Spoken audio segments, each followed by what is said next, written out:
कुछ खबरें ऐसी होती है जिन्हें बताते हुए हृदय पीड़ा और दुख से भर जाता है। शब्द साथ छोड़ने लगते हैं और मन विचलित हो उठता है। ऐसी घटनाएं न केवल आंखों में आंसू लाती हैं, बल्कि हमें यह सोचने पर मजबूर कर देती हैं कि जीवन कितना अनिश्चित, अस्थिर और असहाय है। आज हम आपके सामने एक ऐसी ही दुखद खबर लेकर आए हैं जो न केवल पीड़ितों के परिवार के लिए बल्कि पूरे समाज के लिए गहरे शोक और संवेदना का विषय है। इस समाचार को साझा करना आसान नहीं है, परंतु सच्चाई को स्वीकारना और उसकी जानकारी देना भी आवश्यक है। आइए इस दुखद क्षण में हम संवेदना, सहानुभूति और शांति की भावना के साथ आगे बढ़ते हैं।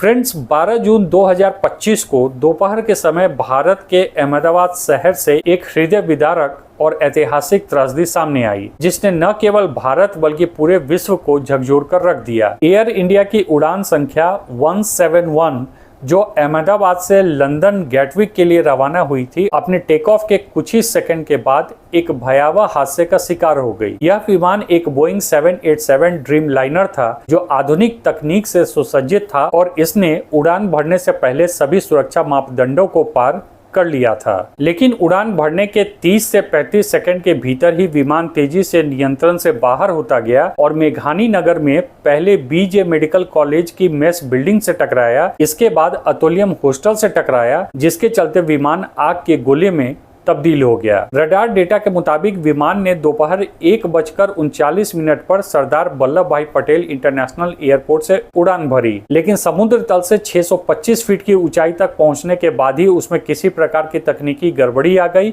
और उसका एयर ट्रैफिक कंट्रोल से संपर्क टूट गया था और फिर यह दर्दनाक हादसा हुआ। जिस समय यह हादसा हुआ, विमान में 242 लोग सवार थे, जिनमें 230 यात्री और 12 चालक दल के सदस्य शामिल थे। 230 यात्रियों में भारतीय नागरिक 169, ब्रिटेन के 53, पुर्तगाल के 7 और कनाडा का 1 नागरिक शामिल था। दुखद बात यह रही कि किसी भी यात्री या चालक दल के सदस्य की जान नहीं बच पाई। केवल एक व्यक्ति, विश्वास कुमार रमेश, जो ब्रिटिश इंडियन नागरिक थे, दुर्घटना से जीवित बाहर आने में सफल रहे। वह सीट 11A पर बैठे थे और विमान के आपातकालीन दरवाजे के पास होने के कारण आग लगने से पहले नीचे कूद गए। उन्होंने बताया कि विमान में अचानक कंपन हुआ और पल भर में चारों ओर चीखे और आग ही आग दिखाई दी। वे जैसे तैसे खिड़की से कूदे और जमीन पर गिरे, जिससे कि उनकी जान बच गई थी। विमान में सवार लोगों के अलावा जिस मेस बिल्डिंग से टक्कर हुई, वहां से भी कुछ मौत की खबरें आ रही हैं। समाचार एजेंसी PTI के मुताबिक इस हादसे में कम से कम 5 MBBS के छात्र, 1 PG रेजिडेंट डॉक्टर और बीजे मेडिकल कॉलेज अहमदाबाद के सुपर स्पेशलिस्ट डॉक्टर की पत्नी की भी मौत हुई है। हालांकि रेजिडेंट डॉक्टर्स के मौत और कितने लोग घायल हैं, इन सब की अधिक डिटेल्स अभी सामने नहीं आई है। वीडियो बनाए जाने तक इस पर सरकार का कोई आधिकारिक बयान नहीं आया था। हादसे में विमान पूरी तरह जलकर खाक हो गया और उसके साथ ही कई घर, हॉस्टल के कमरे और गाड़ियां भी जलकर नष्ट हो गई। तेज धमाके से पूरे इलाके में अफरा तफरी मच गई और चारों तरफ धुआं, आग की लपटें और चीख पुकार गूंजने लगी। कुछ समय तक तो लोगों को समझ ही नहीं आया कि कुछ ही सेकंड में ऐसा क्या हो गया, और जब स्थिति समझ में आई तो स्थानीय लोग और छात्र सबसे पहले दौड़कर घटना स्थल पर पहुंचे और घायल लोगों को बाहर निकालने की कोशिश करने लगे। लेकिन ज्वलनशील मलबा और लगातार उड़ती आग की लपटों ने राहत कार्य को कठिन बना दिया। NDRF, फायर ब्रिगेड, स्थानीय पुलिस और सेना की यूनिट को तुरंत घटना स्थल पर भेजा गया। लगभग 90 से ज्यादा राहत कर्मी मलबा हटाने और लाशों को बाहर निकालने के लिए संघर्ष करते रहे। मलबे के नीचे से निकाले गए शवों को तुरंत अहमदाबाद के सिविल अस्पताल में भेजा गया, जहां डॉक्टर्स ने बताया कि अधिकतर शव बुरी तरह जले हुए थे और उनकी पहचान कर पाना बेहद ही मुश्किल था। हालांकि इन शवों की पहचान के लिए DNA जांच की प्रक्रिया भी शुरू कर दी गई थी। पूरे अस्पताल परिसर में परिजनों की भीड़ जमा हो गई, जिनमें से लोग अपने प्रियजनों को पहचान भी नहीं पा रहे थे।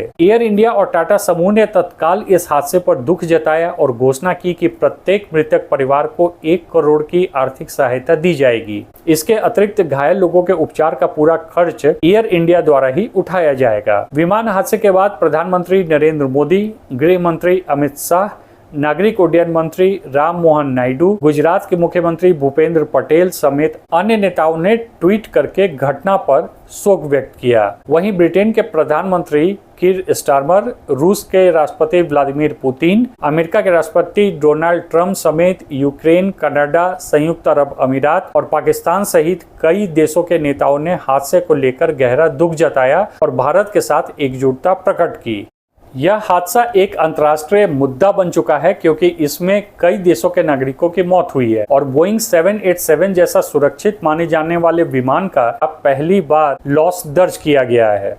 बोइंग कंपनी ने भी हादसे को लेकर चिंता जताई है और कहा है कि वे भारतीय एजेंसियों के साथ मिलकर जांच में पूरा सहयोग करेंगे। हादसे में जिनकी मौत हुई है उनमें कई नामचीन हस्तियां भी शामिल थीं। गुजरात के पूर्व मुख्यमंत्री विजय रूपानी का नाम सबसे पहले सामने आया, जिनकी इस विमान में यात्रा की पुष्टि हुई थी। एक प्रसिद्ध सोशल मीडिया इन्फ्लुएंसर रोशनी राजेंद्र, जो ट्रैवल ब्लॉग्स भी बनाती थी, इस हादसे में नहीं रही। इस दुर्घटना ने भारत की विमानन सुरक्षा को लेकर भी सवाल खड़े कर दिए हैं। टेक ऑफ के तुरंत बाद तकनीकी खराबी का आना यह दर्शाता है कि या तो विमान का निरीक्षण ठीक से नहीं हुआ या फिर तकनीकी स्टाफ की ओर से कोई चूक हुई है। एयर ट्रैफिक कंट्रोल से मिली जानकारी के अनुसार विमान ने टेक ऑफ से ठीक पहले किसी परेशानी की सूचना नहीं दी थी। हालांकि पायलट की ओर से टेक ऑफ के 15 सेकंड बाद मेडे कॉल जरूर दर्ज की गई थी, जिसका अर्थ है कि विमान संकट में है। उसके 20 सेकंड के बाद ही विमान ने तेजी से ऊंचाई खो दी और कुछ ही सेकंड में दुर्घटनाग्रस्त हो गया। अहमदाबाद हवाई अड्डे पर उस दिन बाकी सभी उड़ानों को कुछ घंटों के लिए रोक दिया गया और शाम तक ही एयर ट्रैफिक को सामान्य किया गया। राहत कार्य में लगे कर्मियों ने लगातार 10 घंटे तक मलबा हटाया और जले हुए शवों को एकत्र किया।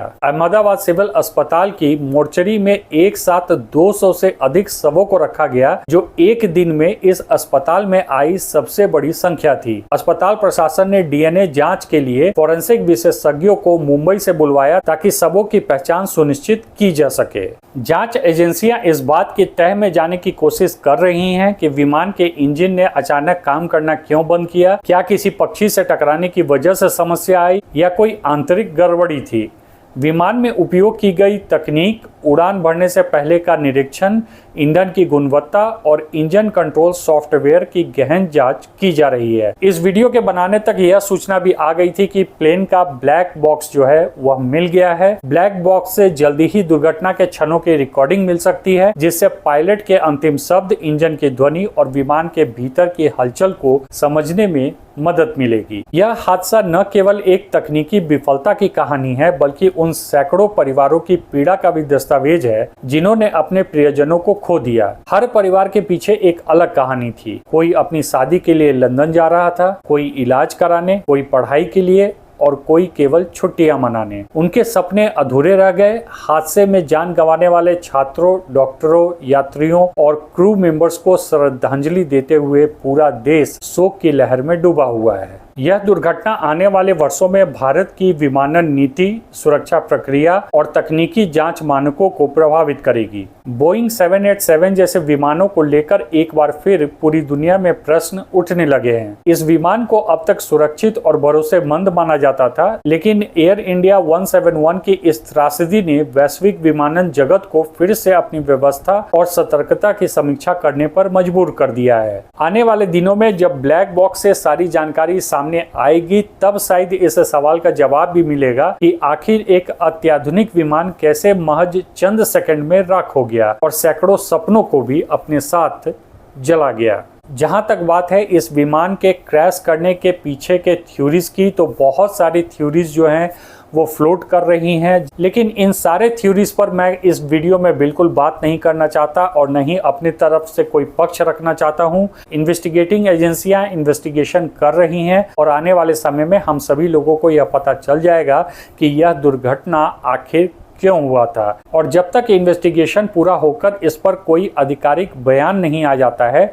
किसी भी थ्योरी पर कमेंट करना उचित नहीं है। बहरहाल इस पूरे दुर्घटना का एक पहलू और भी है, वो ये है कि अहमदाबाद एयरपोर्ट के रनवे 23 से इस विमान ने दोपहर 1:39 पर उड़ान भरी थी। उड़ान भरते ही इसने करीबी ATC को मे डे कॉल दी थी, लेकिन इसके बाद विमान की ओर से ATC को कोई सिग्नल नहीं दिया गया और उड़ान के चंद सेकंड के बाद ही विमान एयरपोर्ट परिसर से बाहर गिर गया। अब आपके मन में एक सवाल आ रहा होगा कि क्रैश से पहले पायलट ने जो मेडे कॉल किया था, तो यह मेडे कॉल क्या होता है? तो आपको बता दूं कि मेडे सिग्नल एक ऐसा शब्द है जो सामान्यतः आपातकालीन स्थिति में उपयोग किया जाता है, विशेषकर विमानन और समुद्री यात्रा में। जब कोई विमान अत्यधिक संकट में होता है और तुरंत सहायता की आवश्यकता होती है, तब पायलट रेडियो पर मेडे मेडे बोलता है। यह एक अंतर्राष्ट्रीय आपातकालीन कॉल है जिसे सबसे गंभीर स्थिति में दिया जाता है, जैसे इंजन फेल हो जाने,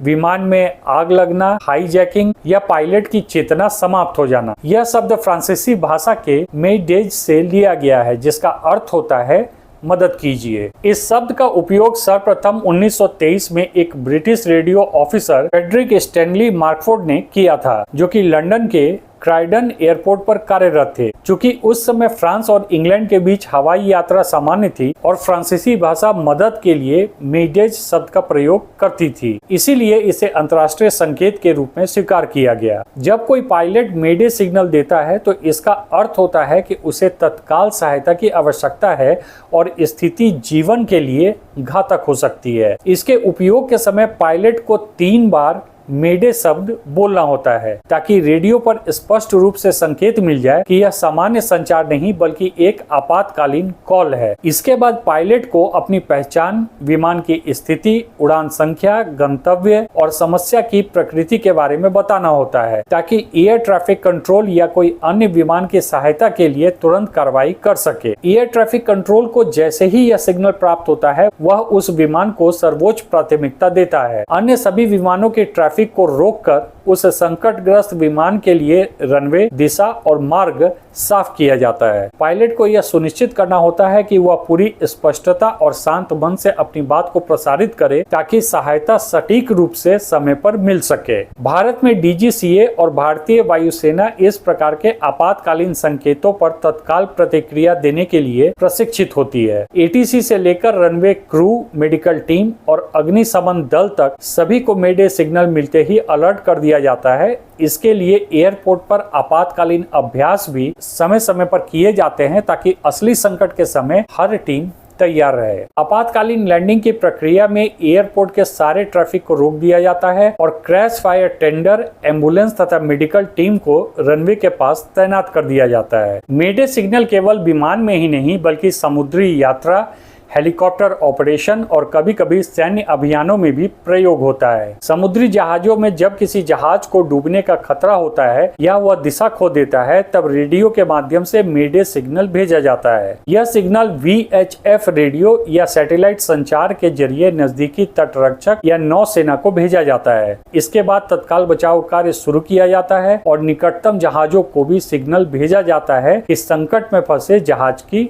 मदद करे। हालांकि कुछ मामलों में झूठे मेडे सिग्नल भी दिए गए हैं, जिससे अनावश्यक पैनिक और संसाधनों की बर्बादी होती है। ऐसे मामलों में जांच एजेंसियां संबंधित पायलट या शिप मास्टर के खिलाफ कार्रवाई करती है। इसलिए सभी एयरलाइंस और समुद्री कंपनियों को निर्देश होता है कि मेडे सिग्नल केवल अत्यधिक गंभीर और वास्तविक आपातकाल की स्थिति में ही दिया जाए। फर्जी मेडे सिग्नल एक आपराधिक कृत्य माना जाता है और इसके लिए दंड भी निर्धारित है। आज के आधुनिक युग में तकनीक ने मेडे सिग्नल को और सटीक बना दिया है। Automatic distress transmitter, GPS tracking और सैटेलाइट आधारित अलर्ट सिस्टम ने मदद को और तेज बना दिया है। विमान और जहाजों में अब ऐसे उपकरण लगाए जाते हैं जो किसी भी आपातकालीन स्थिति में स्वतः ही लोकेशन ट्रांसमिट करते हैं, जिससे बचाव कार्य समय पर हो सके। फिर भी पायलट की मौखिक मेडे कॉल आज भी सबसे महत्वपूर्ण संकेत माना जाता है, क्योंकि वह सीधे व्यक्ति की सोच, अनुभव और तत्काल स्थिति की गंभीरता को दर्शाता है। मेडे सिग्नल एक तरह से विमान या जहाज की अंतिम पुकार होती है, जिसमें वह दुनिया से कहता है कि अब समय बहुत कम है और मदद तुरंत चाहिए। यह केवल तकनीकी शब्द नहीं बल्कि एक चेतावनी है, एक विनती है और कभी कभी एक आखिरी उम्मीद भी होती है। इस सिग्नल के जरिए हर साल सैकड़ों जानें बचती भी हैं और यह एक ऐसा सिस्टम भी है जो बताता है कि तकनीक के साथ मानव संवेदना और जिम्मेदारी भी विमानन व समुद्री यात्रा का अहम हिस्सा है। इस सिग्नल के महत्व को समझने के लिए हर यात्री को भी जागरूक होना चाहिए। जब भी कोई आपातकालीन स्थिति उत्पन्न हो तो घबराने के बजाय पायलटों और क्रू के निर्देशों का पालन करना चाहिए, क्योंकि वे ऐसे संकट से निपटने के लिए प्रशिक्षित होते हैं। पायलट का मेडे सिग्नल देना, फिर विमान को नियंत्रित करना, रनवे के लिए मार्गदर्शन लेना और यात्रियों की सुरक्षा सुनिश्चित करना, यह सब कुछ अत्यधिक दबाव में करना होता है। ऐसे में यात्रियों का शांत रहना और सहयोग करना भी बहुत जरूरी है। आज के समय में जब विमानन तेजी से बढ़ रहा है और यात्री संख्या में निरंतर वृद्धि हो रही है, ऐसे में आपातकालीन प्रणालियों और संकेतों का महत्व और अधिक बढ़ गया है। मेडे सिग्नल एक ऐसा तंत्र है जो संकट की घड़ी में मानवता की सबसे बड़ी मिसाल पेश करता है। समय पर सूचना देना और सही प्रतिक्रिया देना और सबकी जान बचाना। यह शब्द संकट का संकेत है, मगर साथ ही यह भी दर्शाता है कि मानवता अभी जिंदा है, जो संकट में पड़े किसी व्यक्ति की पुकार सुनकर उसकी मदद के लिए दौड़ पड़ती है। यही इस सिग्नल की आत्मा है और यही इसकी सबसे बड़ी ताकत भी।